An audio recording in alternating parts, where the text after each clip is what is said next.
Okay, so welcome to the WHF Cafe, and the topic today is the bridging the gap in diagnosis and management of heart failure. And I'm Jagat Narula. I'm the president-elect of the World Heart Federation, and with me are three outstanding experts here. So the WHF Heart Cafe has traditionally welcomed attendees for a tea or coffee. Did we get tea or coffee or not? Right there. Okay. Whilst providing a unique platform for a series of open discussions on key topics in the field of cardiovascular disease and global health. As such, representatives from different countries and backgrounds, from policymakers to healthcare professionals, people living with CVD, scientists, and advocates have had the opportunity to exchange ideas and network in an open and inclusive environment. This is the third session in our This is the third session in our series on heart failure to discuss strategies to bridge the gaps in diagnosis and management of heart failure. So, the objectives today are to stimulate thoughtful discussion amongst panelists, providing insights into various aspects of heart failure diagnosis, management, and advocacy, and identify strategies for enhancing healthcare practices and integrating care across different levels of the healthcare system.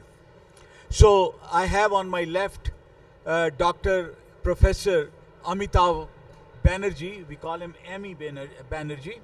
He is a professor in clinical data science at University College London and honorary consultant cardiologist at University College London Hospitals and Barts Health NHS Trusts, a pragmatic researcher, a passionate educator, and a practicing clinician with interests spanning from in health informatics, learning health systems, cardiovascular epidemiology, global health, training and evidence-based healthcare. He graduated from Oxford Medical School and subsequently trained in Oxford, Newcastle, Hull, and London. He did his MPH at Harvard, an internship at World Health Organization, and DPhil in epidemiology from Oxford. Focused on clinical practice in heart failure, his clinical work very much informs his research and vice versa, whether in the evaluation of medical technology or the ethics of large-scale use of patient data. Then I have Dr. Angela Ko on the right-hand side, extreme here. She is Associate Professor, Senior Consultant with the Department of Cardiology at the National Heart Centre, Singapore, and Duke National University of Singapore. She is a national clinician scientist whose research career revolves around characterizing how aging affects cardiovascular disease pathogenesis in older persons, with an emphasis on possible strategies to prevent, retard, or reduce disease burden. After medical school and residency in internal medicine from the National University of Singapore, she completed cardiovascular imaging and clinical fellowship at Brigham and Women's Hospital in Boston and MPH from the Harvard School of Public Health in Boston. Awarded by the National Medical Research Council, Singapore multiple times, she is a WHF Salim Yusuf Emerging Leader. And lastly, Dr. Kathleen Falkenberg is the clinical pharmacist coordinator for cardiovascular services at University of Kentucky Healthcare, Lexington, where she practices as clinical pharmacist in both the inpatient and outpatient settings for heart failure, heart transplant, and mechanical circulatory systems. She received her doctorate in pharmacy from the University of Kentucky, followed by pharmacy residency training in cardiology. She is passionate about creating progressive pharmacist-driven practices through patient-centric services, and she enjoys mentoring the next generation of clinical pharmacists, and her clinical and research interests include advanced heart failure, cardiorenal syndrome, and pharmacogenomics. Right? So, welcome you all. So, I will start with Amy first. So, Amy, my first question to you is, in the context of advancing medical technologies, how can healthcare professionals leverage telemedicine and remote monitoring to enhance heart failure management, and especially what can we learn from the COVID pandemic? So, Thank you very much, Jagat. I think in heart failure we are gradually trying to keep people out of hospital and ideally from developing heart failure in the first place. So actually managing them at home at some level has to involve some element of remote monitoring. And because of COVID, our hand was forced. We overnight in our health systems were having to do online prescribing or online monitoring, phone consultation, video consultation. I still have in my clinic some patients who prefer not to come in and want to do it virtually, which may be a comment on me rather than them. But you know, I think this is a problem because we still don't have a good enough telemedicine and remote monitoring model that can substitute some face-to-face diagnosis, testing, investigation. So I would say that we need to be patient-centered, but also evidence-based, and we shouldn't over-egg what we can do with telehealth and telemedicine because we need to make sure that it's effective and that it's doing the job, that we're diagnosing the right people, treating them properly, and so on. So any remote monitoring still needs to be tested for effectiveness and so on. So, do you really want to kind of punctuate or say you would like to have X number of visits and then you want to bring them in? Or is it that some kind of follow-up that could be done? When do you really get alerted? When would you really like to get them back? And what is it that concerns you specifically when you are doing these telemedicine visits? Thank you, Jagat.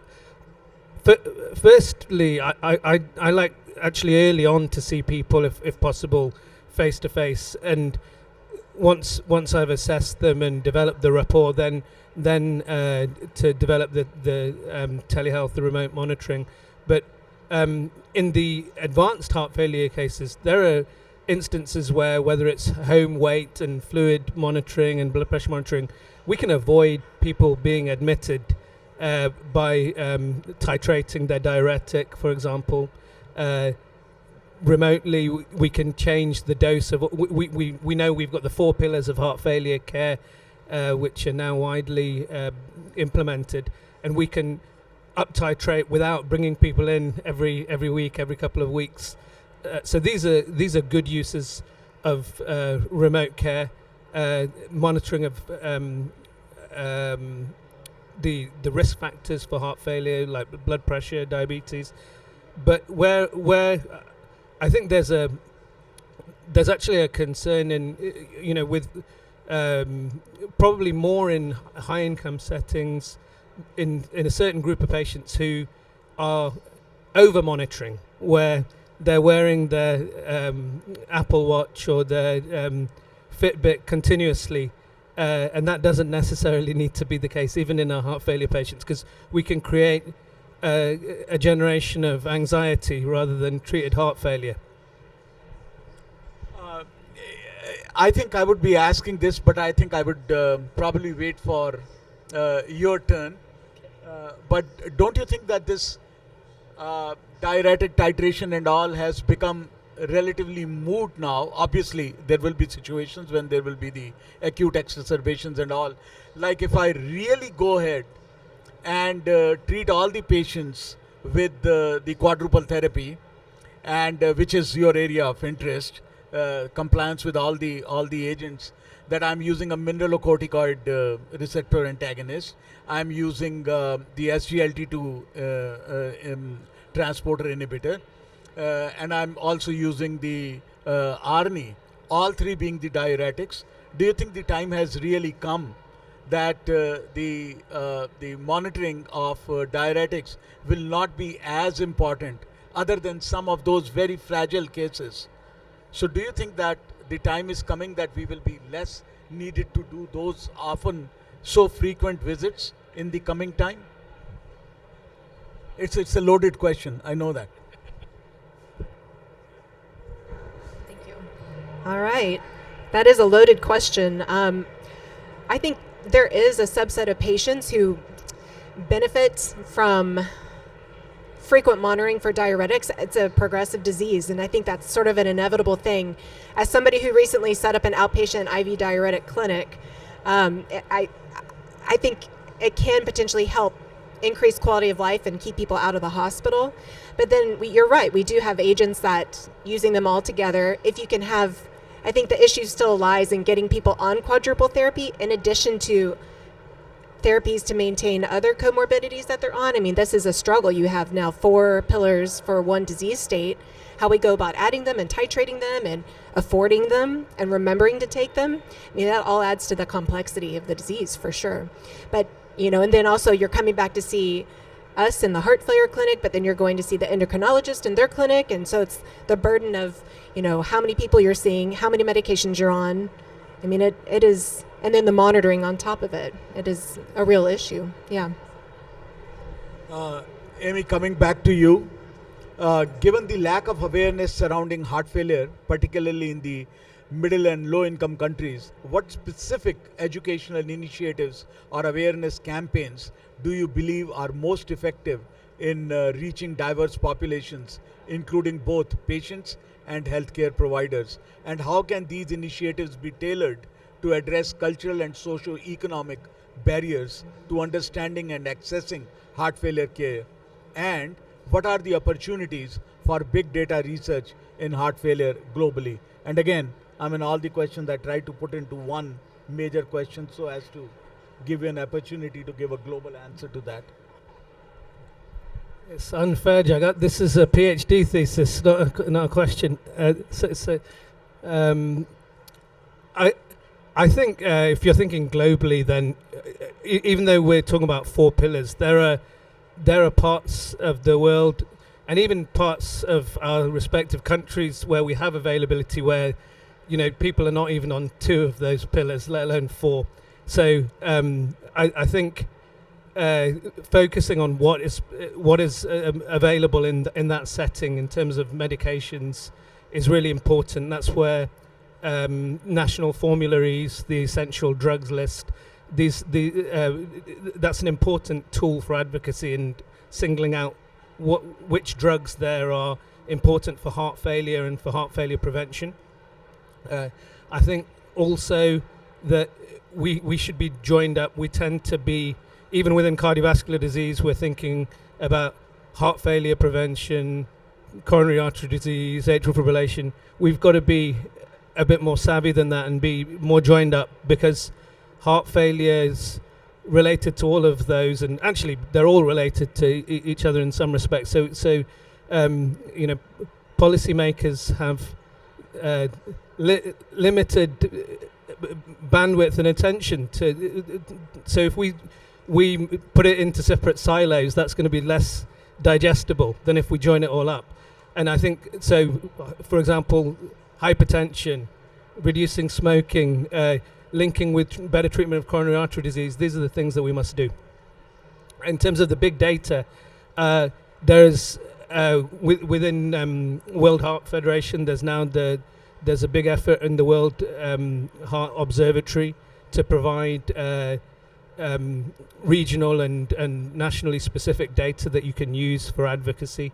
But there's still parts of the world where there's relatively less data, but there's increasingly disease-specific registries.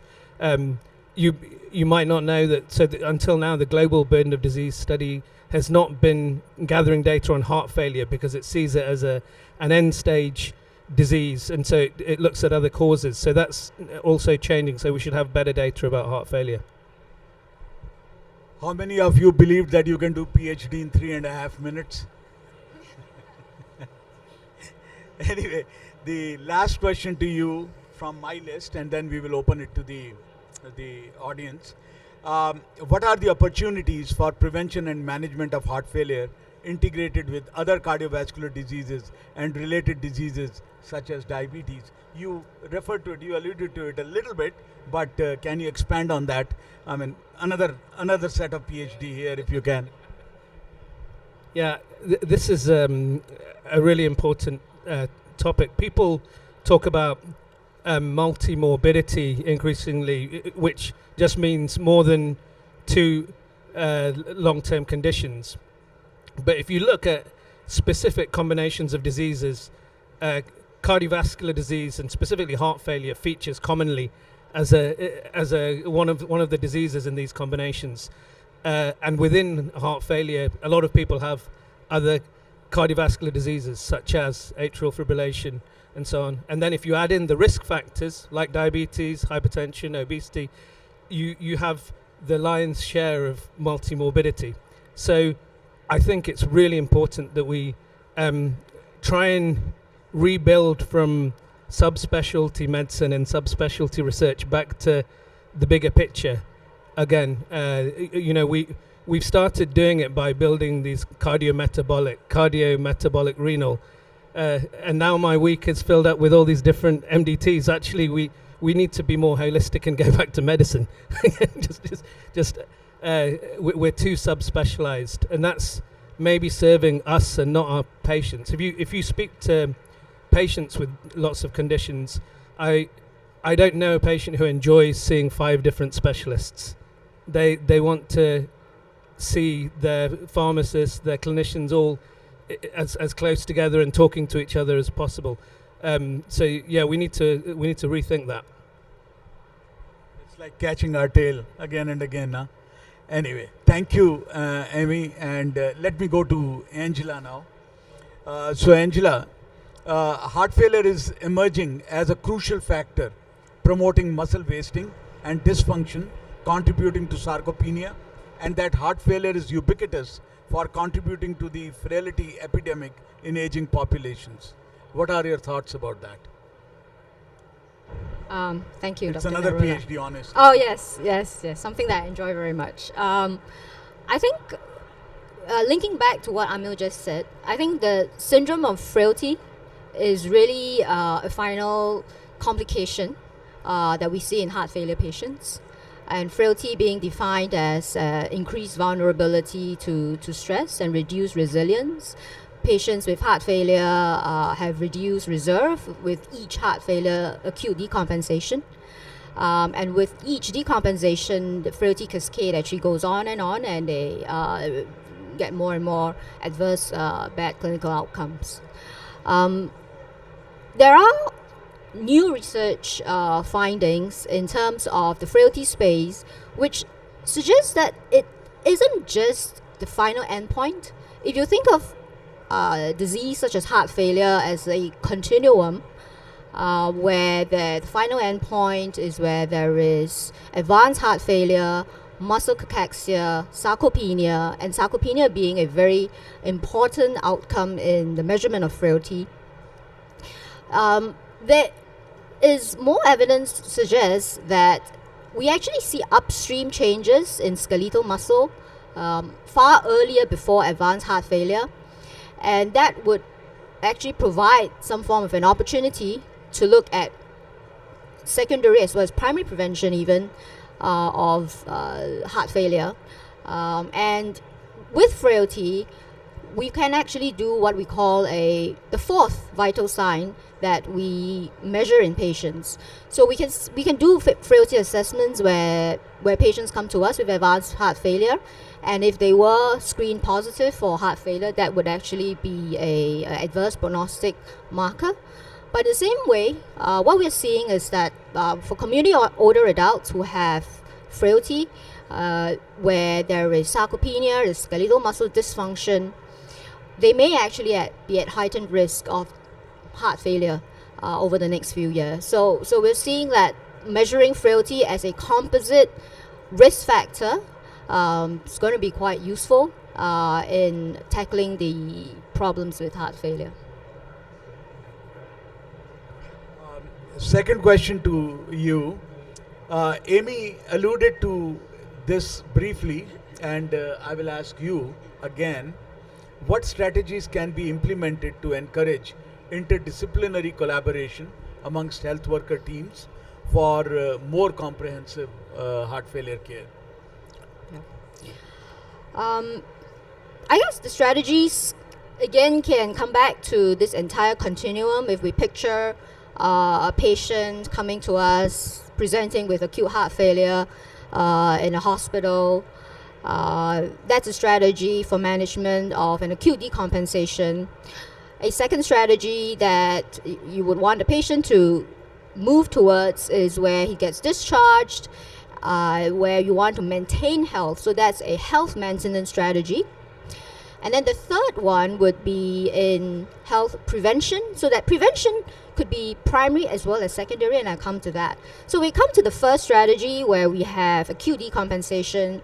We do need a lot of multidisciplinary inputs. So for example, bringing in endocrinologists, bringing in the geriatricians, who are well versed in multimorbidity, the falls, the frailty. At the same time, it would also be important to address the acute deficits that occur at a biological basis for heart failure. So the key being nutrition. So studies have shown that early nutritional deficit replacements and interventions actually may reduce the systemic responses that actually result in heart failure decompensation. So start these things early together with the nutritionist. Start doing some form of exercise prescription based on what we know about the patient's background. Start getting social workers involved. Start getting nurses involved, titrating medications. And once that's done, and we're looking at bringing him back home, we want to talk about health maintenance. Of course, between the two strategies, what's been quite interesting for us, where we're actually doing right now as a pragmatic clinical trial of older adults with frailty syndromes, is that we want to make that transition from acute care to health maintenance seamless. And that seamless transition cannot just be done by health professionals in the hospital. It cannot just be received by a step-down care or a primary care. There has to be some form of a handover, and that would require case managers, more psychosocial support, interacting with caregivers and family to make that happen. So after the seamless transition, you go to the second part, which is the health maintenance.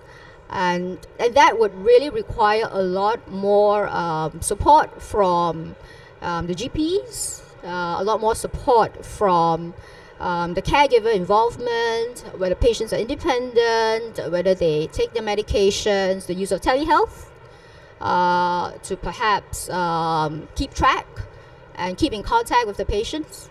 So that's health maintenance. And finally, the last strategy would be important, would be really health prevention. So we want to prevent the next heart failure episode. I think where big data is concerned right now is I think with a lot of hospital generated data sets, perhaps the next phase would be to predict using these data, when would that next acute decompensation be, based on a general pool of data, and that patient could be monitored specifically for those metrics. And if those metrics were to start lighting up in some form of a algorithm in a database, and then that patient could be specifically looked at, and strategies being implemented. So that, in a sense, is the three strategies I would think would be useful. One more question for you. What specific actions from policymakers would bridge the toughest gaps in heart failure care, in your opinion? I think policymakers would include a wide variety of regulators, and in terms of what we commonly know, we have the insurers, we have the governments, we have the hospital administrators.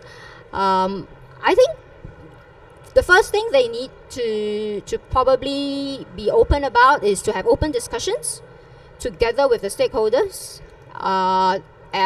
And again, I talk about the experience that we have running the pragmatic clinical trial right now, is that what's happening on the ground is very different from what is probably written in papers and all that. So communication, open discussion, being open to feedback, that's important.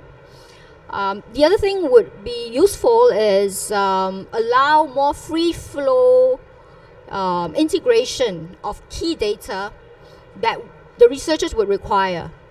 So if it's easier to access outcomes data, death data, morbidity data, hospitalization charge codes and all that, and where observatory data will be very important on a global scale, it's just so much easier to look at the problems, quantify it, calculate it, do good cost effectiveness analysis, and just push things forward. Thank you. And let me come to Kathleen now. What strategies have you found effective in promoting medication adherence among patients with heart failure? And how can pharmacists further enhance patient education and engagement in self-management? Essentially, how can we address that some of the contributions to the clinical inertia with the quadruple therapy, especially with the SGLT2I or SGLT2 inhibitors? So I think that's probably one of the biggest issues right now, as was alluded to earlier. I think patients often don't have, when you discharge them and when you're addressing them in clinic, you have 20, 15-minute slots, 30-minute slots, maybe for a new patient to see. And in that amount of time, you're trying to get everything lined up to send them home with probably an increased dose, but they don't even understand why they need an increased dose. They're here because they want meds off. But they do still want to take over-the-counter supplements, and they still want to. So it's this kind of back and forth. And I think one of the most important things is having that conversation. It's very difficult, I think, to get the clinic time to be able to sit down and do that. I am curious. May I ask an audience question? Okay. For my own knowledge, how many of you guys work with pharmacists in your clinics, in the hospital setting? A few. Okay, very good. That's better than what I would have thought. 50% of us. So one of the things that we really try to do is I scour medicine lists and I look for anything and I match it. And if it doesn't belong, if they don't need to be on aspirin, if they don't need to be on CoQ10, if they don't need to be on, because less is more. And so I think deprescribing is huge. But I think sometimes there is hesitancy to wanting to remove something that maybe another provider put on, because you think, oh, well, I don't really see in the notes and I don't see in the history of why this is on, but surely when you go to ask the patient, they're like, I don't even know what that does. And so again, you're trying to maximize the therapies that you're on. So I think that is the first step, talking to patients, telling them these are the 4 therapies that you have to be on in order to improve your outcomes for reduced EF. And then we're going to be going up on these. And also, you may not feel good when we go up on these, but particularly the beta blockers. I mean, that's one of the biggest bangs for your buck that you're going to get, is increasing that beta blocker dose. But patients don't want to do that. They feel tired. And that's the one medication I would say that has the most hesitancy. With SGLT2 inhibitors and MRAs, they don't really notice when you increase those doses or when you add them, other than the expense. I think the expense is also a massive issue with ARNIs and with SGLT2s. I mean, that's still something that we have to figure out a better way to get access to. And again, if they can't afford an ARNI, SGLT2s are still quite expensive. Dapagliflozin is generic now in the United States, but out-of-pocket cost for that is $200 a month. So it's not reasonable when they have to take their Eliquis and their Pix, all this other stuff too. So you're talking about polypharmacy with at least 8 to 9 to 10 drugs. patients want medications off. So it's this whole conversation I think that you have to have with the patient, and establishing expectations with them about where we're going to go and what EF means and when we're going to recheck your echo. And then also I think with MRAs, there is a little bit of hesitancy with that sort of lab follow-up and wanting to check potassium. And patients don't want to have their blood drawn. They don't want to come back. So sometimes following up on labs, if they're not done at your facility and it's an outside and you have to chase it down, and maybe you don't have resources in your clinic to call patients all the time and say, did you get those labs? Or I did see, your labs come back and your potassium looked high, or why don't we titrate this? And then you also can't see them back in clinic for another 3 months. But that's vital time that you're missing. So one thing that we have done is I have been a part of, very fortunately, a couple of pharmacist-driven med titration clinics, which have kind of helped significantly up-titrate those doses. And also, we investigate, before we start this medication, let me see if you can afford it. Let me see what the copay is going to be. Let me see if there's any other medications or any comorbidities that this may potentially negatively impact. And so this is all done as part of a multidisciplinary team, because when I do come across those things, I always run it by my physician colleagues, my nurse practitioner colleagues, so that way we're still on the same page. And then when it comes time for that follow-up visit, hopefully through our frequent interactions, the patient realizes, I understand what we're doing now, and that would kind of lead to better adherence. In addition to just sort of promotion of self-monitoring at home, how to actually take your blood pressure and not use a wrist cuff, how to use a cuff that goes around your arm, bringing it into the clinic to see how accurate it is. All those things, but no one really has time for that. I think that can be very difficult to do. But I think that's where pharmacists really come in nicely, is to help with those sort of instances. So, thank you. And the second question I had for you is how to add or titrate therapies in acute and ambulatory settings separately. There are some programs that use pharmacists to titrate guideline-directed medical therapy while patients are admitted on non-cardiology services.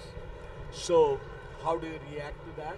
And as you just saw, there are at least 50% of the programs we do use the pharmacists at least. And so, how do you react to that? And how would it differ in the ambulatory situation?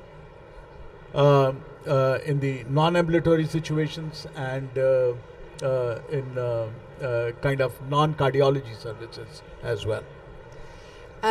So I mentioned in the ambulatory setting, pharmacists can see patients virtually. We can do phone calls. There's a lot of things I think that we can monitor and do without necessarily always having to bring the patient back in. But if the patient's going to come back in, then we'll probably set up a time to see them. And one thing that I did want to mention with regard to sort of the multidisciplinary approach is how important it is. This really comes to mind more with the GLP-1s. I'm taking aside from the question that you asked, but the GLP-1 receptor agonists are just agonists are so popular right now, but really they need to be done in a setting where you have access to dietitians, nutritionists, but the access to them is so limited on the outpatient side. The only time I ever see a dietitian on the outpatient side is when we're evaluating for transplant. And that's just too late. We need to have them involved earlier on, and it should be part. And honestly, what we could do is there's this visit model where a pharmacist and a dietitian and maybe an APP, we sit together in a room with patients who have similar issues, and we kind of go through. This is what your diet should look like. This is what your medication list. It's kind of this all-encompassing approach. And then they kind of have the ability to form relationships, I think, with some of the other patients that are going through similar things. And it is one way to potentially overcome the one-on-one visits and trying to make time for them to see everybody that they need to see. With regard to the inpatient and outpatient setting, I have seen some really interesting studies where, for example, you'll have a patient that has heart failure, but they're admitted to an internal medicine service for osteomyelitis, let's say. But that's a prime opportunity to potentially titrate those medicines, because maybe they're euvolemic and the only thing they've got going on is, the osteomyelitis, or fill in the blank with whatever example you'd like. But there may be the opportunity to go up on those medications because that's a moment in time that you're seeing that patient. And so that's kind of done, it's almost like a consult type service, but for heart failure. And taking a look at those medications and saying, oh yes, I see you're on saxagliptin, and that is not a great medicine for you to be on. Let's put you on an SGLT2 inhibitor in the right patient. And so those are good opportunities to make switches for medicines that may be potentially harmful for medications that could be worthwhile and impactful. Now, in terms of how we bill for that, that's a completely different conversation. A lot of billing and a lot of ways that pharmacists are funded in the ambulatory space and on the inpatient side is actually by offsetting medication errors and things like that, especially on the inpatient side. On the outpatient side, it can be done by allowing providers to have more room on their schedule to see more new referrals or more complex cases. We do have the ability to bill low-level billing, unless it's a transitions of care billing, and then we could bill at a higher level in combination with a physician. But the transitions of care piece, again, is a very nice opportunity for the multidisciplinary approach, where you can see that patient right after their hospitalization, and they're like, oh, yeah, I left. I didn't stay to get my medicines at the bedside. And yeah, I actually wasn't ever going to take that. So, but that's a good opportunity, a moment in time, I think, to be able to make an impact, especially in that fragile state right after being discharged. I think there was more components to that question than I answered, and I took a detour there. The third one will include a few more, but how can pharmacists contribute to reducing hospital readmissions and improving overall outcomes for patients with heart failure through medication reconciliation, discharge counseling, and post-discharge follow-up initiatives? So I think it kind of dovetails into my previous question. Okay. So this is an interesting question, because when you go back and, I have looked at a lot of literature, because I'm always looking for ways to be able to look for funding to have more pharmacists actively involved on the inpatient and the outpatient setting. And when you go back through and you look to say, did a pharmacist reduce readmissions solely because it's almost always because it's the multidisciplinary team that's done that. Now, there are certain things that we can do. For example, on the inpatient side, we know that if patients who leave on beta blockers or who leave on GDMT, they're more likely to take that at home. So we do have opportunities to do that when we're routing with multidisciplinary teams on the inpatient side. But when you look to say, did a pharmacist impact in this way, all that is going to be in combination with almost always a multidisciplinary team. Especially when it comes to phone calls and follow-up and all that. And then there's another part to this question. What was the other piece to this? Most of the things. So counseling, the counseling component. Now, this is also an interesting, because I think there is a really good opportunity. I am always shocked by the number of, I'm gonna say this, and I apologize if this offends anybody, by the number of men who don't know what they're taking, but their wives do. They always know. It's really amazing to me, because one comment about a bad dinner and you could, I don't know. But I think everybody needs to know what they're taking, and I think everybody needs to bring that medication list with them to their appointments. I think it's great to be able to have that support from one caregiver, but I think empowering patients to be able to say, this is what I take, and this is why I take this, and this is what was recently changed. Everybody should be able to do that. I think that would help with adherence a ton. And if that means educating on discharge, nurses currently, I think, take a lot of ownership in a lot of different hospitals to say, here's the stack of 50 papers we're sending you home on for light reading material if you can't sleep at night. And these are all the medicine changes that we made. Good luck with it. Because we're still pressed for time, and we need to get that bed, and patients have to leave. It does help a lot. We know that counseling is important. The time component that it takes to do is really what we're missing.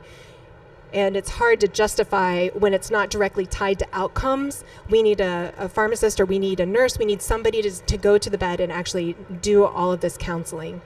And so unfortunately, it's hard to tie that directly to it. Almost always when you look at all these different pieces, it's all the components of that help with readmissions. Yes.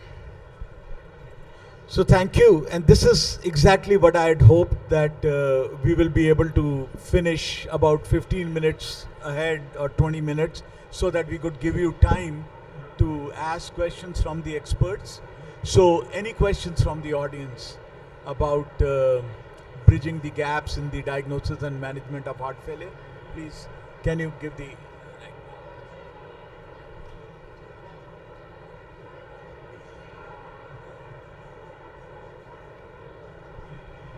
Hello, my name is Vadim Chizik. I'm a cardiologist with Prairie Heart. I practice in rural Illinois, and we have a lot of patients on like Medicaid, Medicare.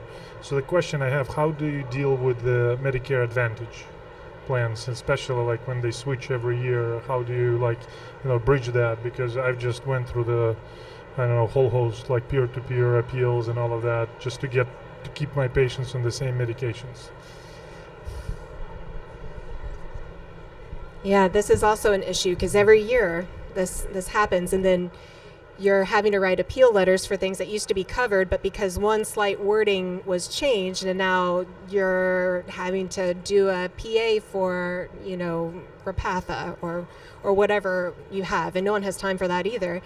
One of the things I tried to impress upon patients is that when they go through selection of which plan is right for them, they have to remember to do this every year, and they need to go through, and you can actually put in medications oftentimes to say this is what will be covered, or this may be more affordable for you. But patients never remember that either. It's one of those instances where I think having a caseworker or social worker would be really, really helpful. But that's one of the that's every January. This is something that we have to meet a minimum threshold in order for you to be able to get your medications at this cost. One thing that I have used that's been very helpful is we have, I'm going to call it a specialty pharmacy, but they're not really a specialty pharmacy. They're more of a concierge type pharmacy. It's a retail pharmacy, but they do home delivery. But they call patients every month and say, it's time for your refills. I work very, very closely with them. We have this cardiovascular group there. And specifically that time of year, we're working together to try to figure out what the best avenue is in order to get medications covered. Even when I'm seeing patients in clinic with the team, I'll say, okay, they're probably going to want to start an SGLT2 inhibitor. And I'll send it over and they'll say, okay, well, we've already used this coupon, or we've already done this. They have kind of become my experts in reducing medication access barriers. Historically, specialty pharmacies deal with infusions that make a lot of money. But because they are they do get a lot of money, they can also hire more pharmacists than what I could do on my side. And so I feel fortunate that I've been able to do that. But that might be a potential option. That's also helped significantly with adherence as well, because they call patients and they deliver it out to their homes. So do you want to add anything, Amy, to that? What she was telling about the drugs earlier? Okay. So, other questions?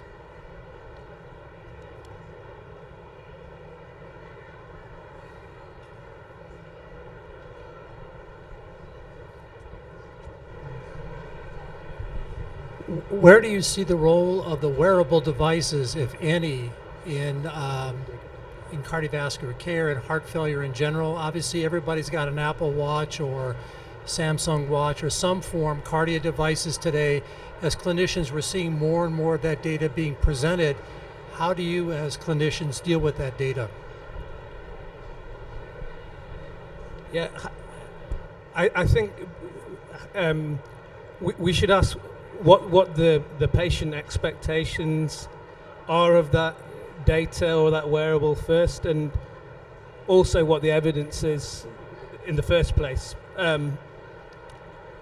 I came to one of these conferences a couple of years ago, and the wearable company was advertising that it's like an intensive care unit at home. And I went and spoke to the representative and said that in my hospital the sickest patients go to intensive care. Why do you want me to be on intensive care at home? I don't want to be on all this monitoring. And there's this idea that we have to get straight as a society that does more monitoring equal better health. And I'm not sure it does. Because ideally, you know, for example, taking your blood pressure every day or every other day is different to monitoring your pulse continuously, because that can create more anxiety. And also there's, as there are with other things in healthcare, there's huge inequalities. The people who I want to be wearing wearables are not the people wearing wearables. They tend to be at the better end of health, at the better end of management, not the people who've got volatile pulse, volatile blood pressure, and so on. So I think where I personally have been successful with home monitoring is where we together almost set ground rules about how we're going to use it and what we can do with it. What are the limitations of that? I'm not sure if that answers your question. Anything else? I mean, we went from the first row to the last row and skipped everybody else. So,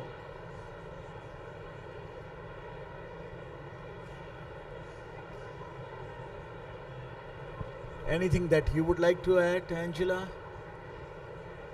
Something I may not have asked, something I may have missed?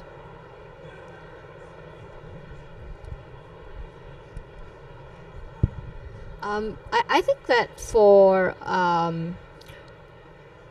wearables, where we are managing older adults with heart failure, is that we probably need a more nuanced approach, and that's where we want to target wearables that's personalized for their needs. So the example I would give is, for instance, where they are discharged from hospital, and we expect them to do some form of a self-exercise, maintenance of skeletal muscle, and so forth. We don't expect them to do it themselves. Those who are more independent will go out to the community, to the parks, to the gardens.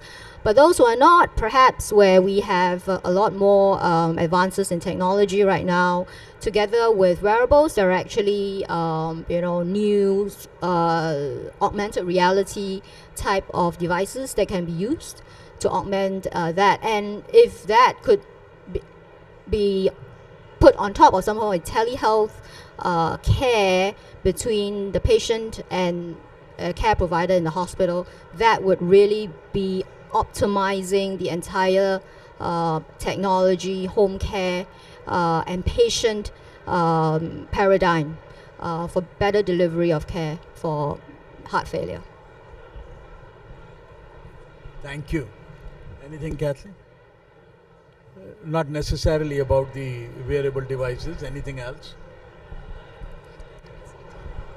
Dr. Narula. Ronnie, you have something? Thank you. I so enjoyed the comments. There are such practical issues that come up. We have to stop chasing disease and do prevention. The complexity of the medications, and this is why it's such a joy to be around the World Heart Federation folks. Much more cost effective to prevent disease than to actually chase it. So if a patient is in heart failure on 4 medications, they're diabetic on multiple medications, they have thyroid problems on more medications, and at the end there is some old prescription sitting in a cabinet which they may be taking. You can't even go through the list. You have to have the shopping bag full of pills brought in and go through each bottle and help clean this out, because they hoard it. They think it's good for multiple years and they're taking meds. I think the pharmacists play a huge role in checking the safety of all the multi-drug interactions between antiarrhythmics, and when they go to Tanzania and they're taking their malaria pills, and they're also on Levaquin at the same time. Nonetheless, the big picture is really prevention, patient education, community education, investment in young children to understand early, fighting on lipids, blood pressure, all the stuff that you're doing, Dr. Narula, and the World Heart Federation, and all the comments you have made. So thank you for those comments. So we don't get frail, so we can delay that frailty to the point where we would have much more impact. Thank you, everyone. Did you steal my concluding remarks or what? Thank you, Ronnie. And my CEO reminds me that I must thank Lexicon Pharmaceuticals and Bristol Myers Squibb for their support for this art cafe. And also I must thank Lana Raspel for putting it all together and coordinating it all for us. So thank you very much, and thank you for attending it, and enjoy the rest of your meeting. You still have 2 more days ahead of you. So thank you very much. Bye-bye.